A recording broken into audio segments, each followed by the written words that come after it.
In 2018, our city will commemorate its founding 300 years ago.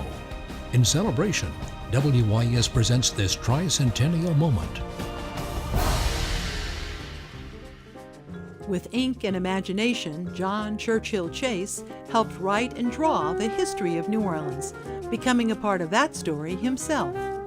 Born in 1905, Chase grew up in newspapers, but in the 1960s he used a new medium to tell stories, on WDSU, where he was hailed as the country's first editorial cartoonist on television. For 10 years there, he skewered and satirized local and national politicians in cartoons that depicted a style all his own. It was a style he had developed as a cartoonist for the States and Item newspapers.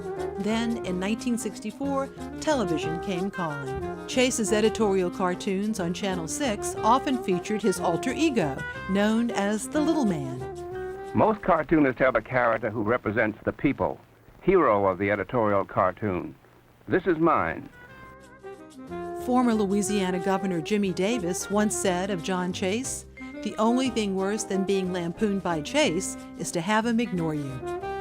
It was hard to ignore John Chase, who was not just a talented and popular artist, but also an author, historian, and humorist. His 1949 book, filled with Chase's dry wit, remains a classic. Frenchmen Desire Good Children tells the history of the city through its streets.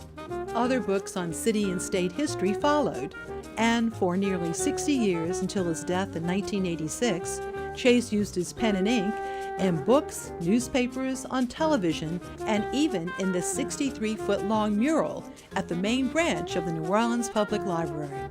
His art is also seen in the stained glass window at St. Dominic Catholic Church in Lakeview. Over his career, it's estimated that Chase drew some 15,000 cartoons.